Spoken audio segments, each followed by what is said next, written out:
Halo. Mau main-main nih, mau berkunjung. Iya, monggo Lihat silakan apa silakan. yang udah lu dan teman-teman kerjain di dalam keadaan pandemi ini. Iya, gua. Pertamanya, lu mungkin di sini kali ya, biar Oh iya, boleh. Boleh, siap. Ya. Gue pengen tanya awal mula kegiatan ini, gerakan ini awalnya tuh gimana sih? Awal mula terbentuknya relawan mobil darurat Pak Dodi itu awalnya karena story gua di Instagram yang ngajak teman-teman buat cari dermawan yang punya mobil darurat, yang punya mobil nggak kepake. Yuk kita pakai, boleh nggak buat antar pasien COVID gitu. Karena sebelumnya itu ada beberapa ngelihat story Instagram gitu.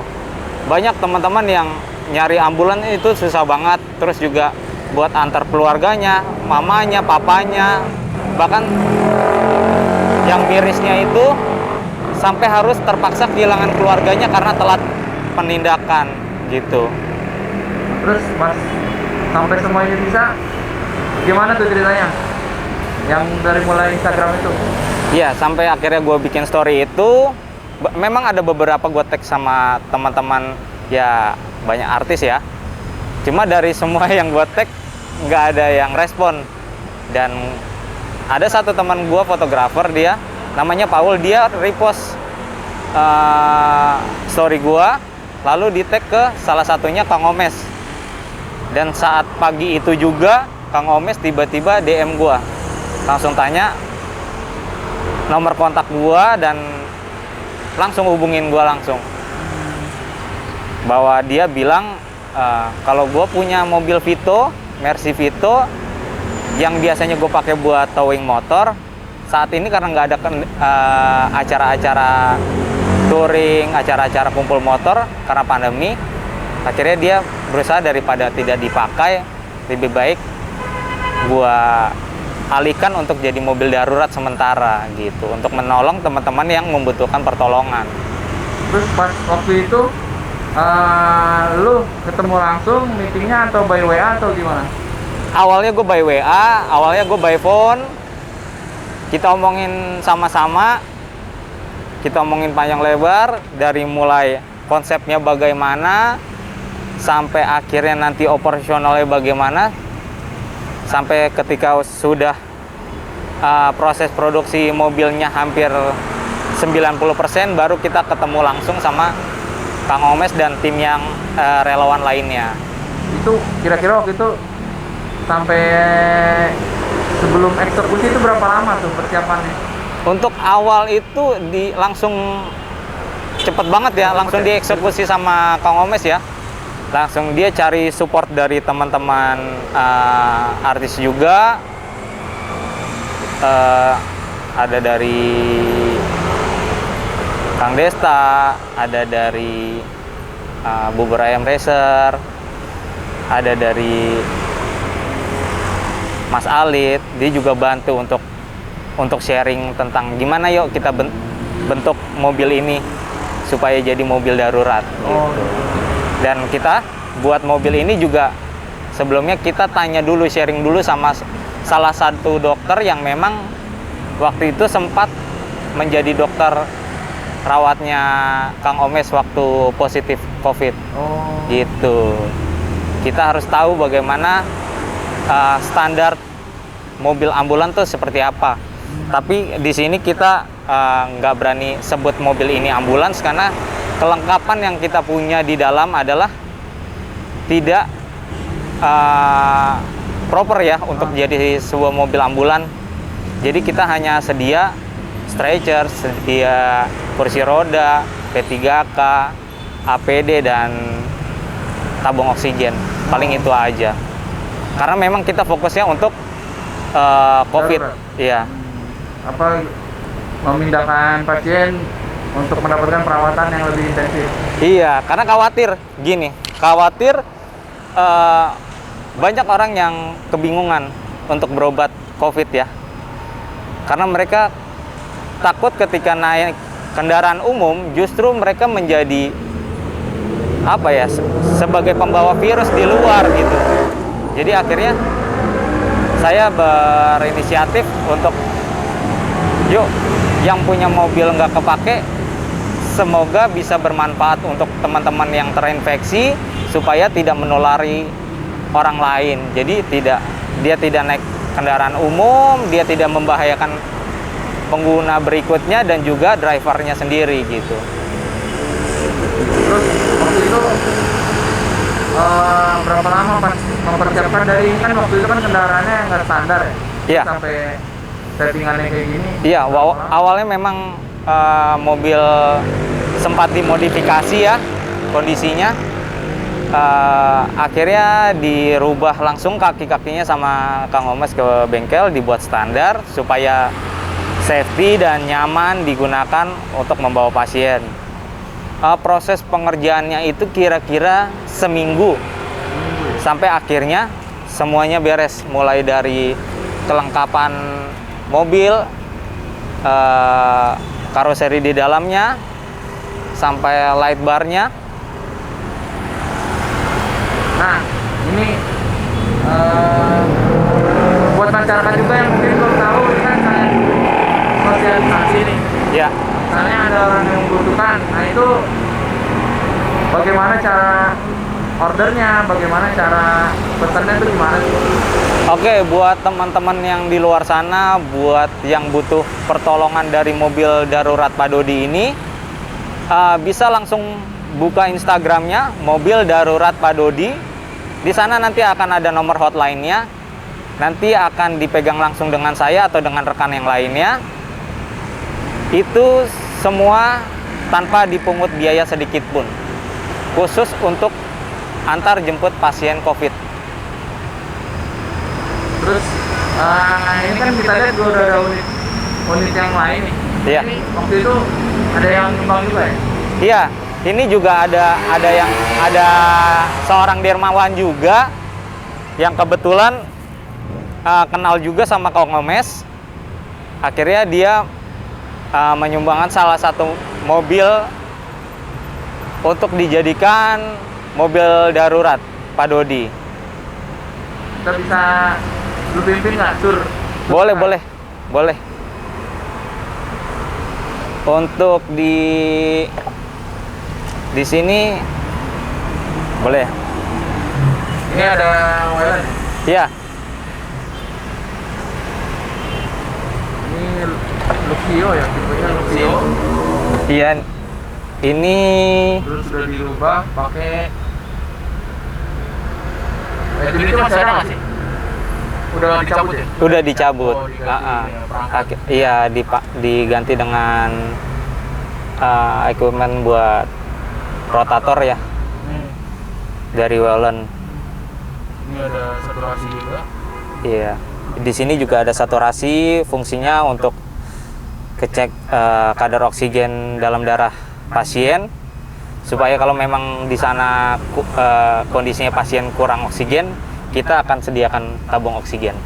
Boleh cek ke belakang juga.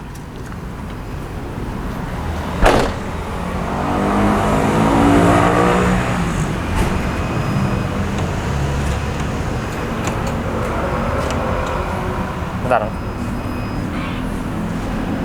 Boleh lihat ke sini?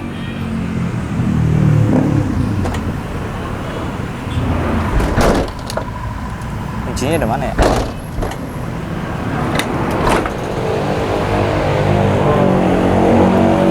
Ya, di sini ada tabung oksigen, ada kursi roda juga, ada stretcher juga. Di sana ada APD khusus untuk keluarga pasien, karena pasien harus ditemani dengan keluarga, harus didampingi. Itu syaratnya kita untuk bawa pasien. Keluarganya duduk di sini? Iya, di sini ada kursi untuk keluarga, dan di sana ada tabung oksigen untuk. Di sini lemari-lemari ini isinya ada selang tabung oksigen untuk kotak P3K juga, masker dan lain-lain.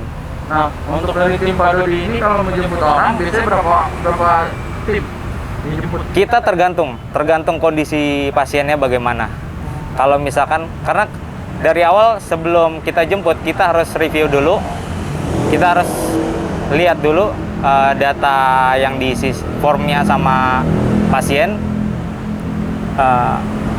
umur pasien yang pasti kita perhitungkan, saturasi oksigen pasien, dan syarat yang bisa kita bawa menggunakan mobil darurat ini adalah pasien kondisinya masih sadar, tidak dalam keadaan kritis.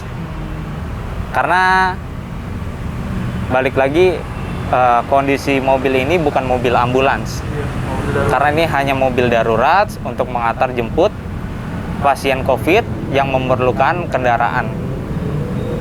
Gitu. Terus misalnya kalau ada pasien yang mau pulang nggak bisa ya? Kalau untuk pasien yang pulang bisa aja, gitu. Yang penting sampai rumah dia harus clean, gitu.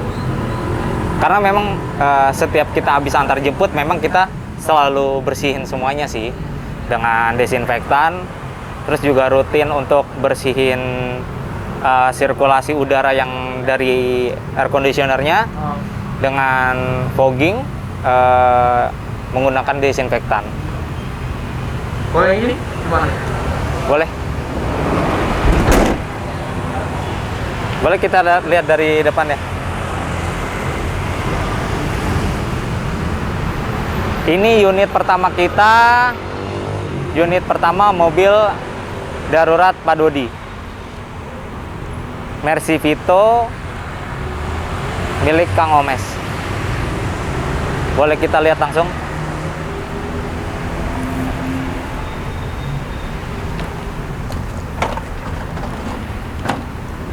Oh, ini lebih lega ya? Iya. Ini kondisinya lebih besar. Di sini juga hampir sama yang unit 2. Isinya ada stretcher, ada kursi roda, ada tabung oksigen. Memang size mobilnya memang agak lebih besar. Di sana juga ada perlengkapan APD juga untuk keluarga pasien. Untuk mungkin ada orang yang membantu bawa pasien dari lingkungan keluarga butuh APD, kita akan kasih. Di sini juga ada masker, ada face shield, ada vitamin, ada segala kebutuhan ya untuk perlindungan diri. Bisa lihat di sini.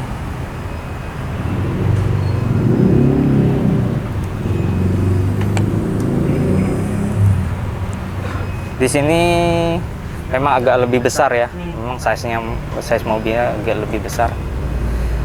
Di sini ada persediaan tabung oksigen cadangan juga.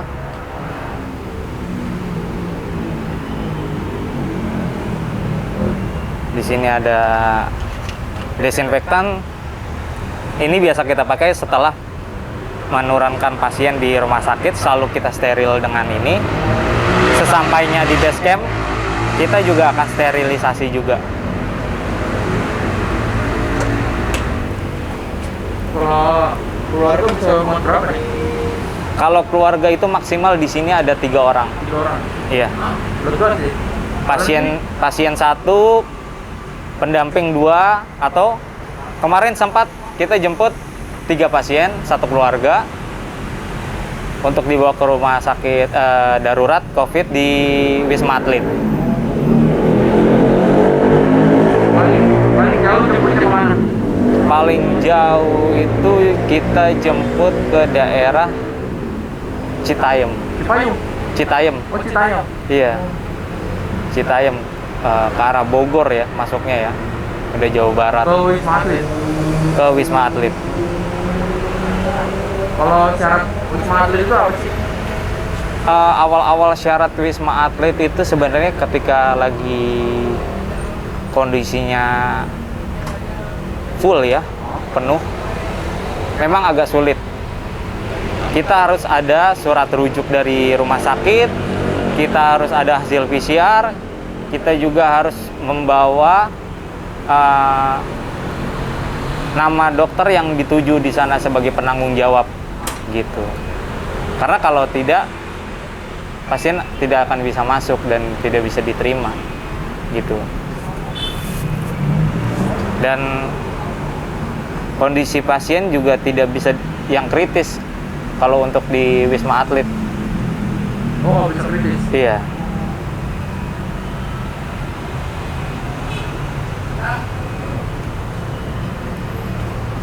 Harapannya ke depannya pesan-pesan dari tim Pak Dodi buat masyarakat. Harapannya buat masyarakat, gue cuma